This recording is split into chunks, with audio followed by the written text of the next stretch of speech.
I'm Rantasmo, and Twinks and bears need more gay. The gay male community has this weird fascination with body type.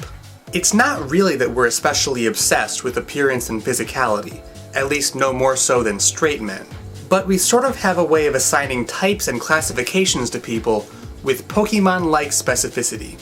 And it can be a little frustrating to those of us who have no category to call our own. I, for example, am too young to be a bear, too thin to be a cub, too hairy to be a twink, but maybe not quite hairy enough to be an otter, and I don't have enough tentacles to be an octopus, and I'm pretty sure that one's not even a real thing. If you've got no idea what I'm talking about, then I'm proud to introduce you to the basics of the gay body type lexicon. On one end, you've got bears, commonly defined as big ol' hairy gay dudes. Cubs are sort of a bear subset, pretty much what they sound like. Young bears, usually in their 20s or early 30s. Adjacent to bears are otters, who are hairy but not heavy, and chubs, who are heavy but not necessarily hairy. At the other end, you've got twinks. Twink is a general descriptor for a young or young-looking slender gay man with little to no body hair. The term comes from Hostess Twinkies, famous for being of little nutritional value and full of cream. Get it? Because semen.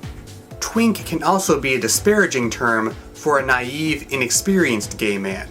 Those in the UK sometimes refer to these types of guys as chickens. The big difference between twinks and bears, aside from the obvious fact that they're exact opposites of each other, is that bears have their own subculture. There are bear bars, bear magazines, even movies like Bear City and the Spanish-made Bear Cub. Almost nowhere else do you see the development of an entire subculture based solely on body type.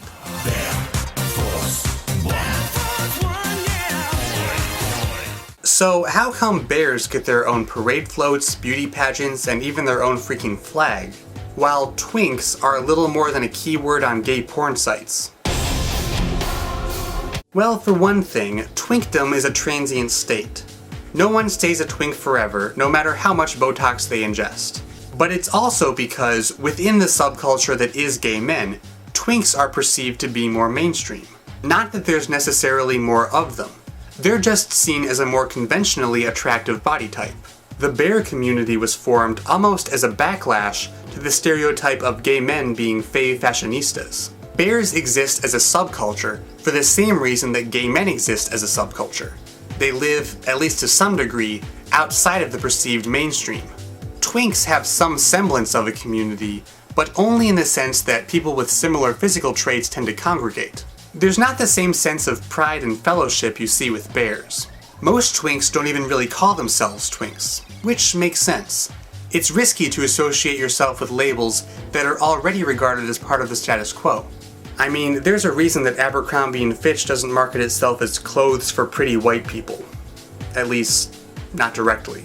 Labels in general are tricky business, and in spite of the communities that have developed as a result, some might argue that all of these slang terms serve only to reinforce the notion that gay men only care about physical appearance. But at the same time, all of these body types have a built-in target audience, so to speak, and have helped some gay men to develop a sexual identity and comfort in their own skin, amidst a culture that's already saturated with unrealistic images of what an attractive man is supposed to look like. How many straight guys can say the same?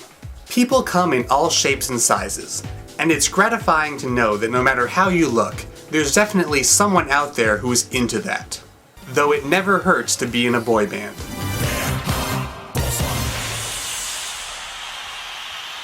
The bear force one have left the building.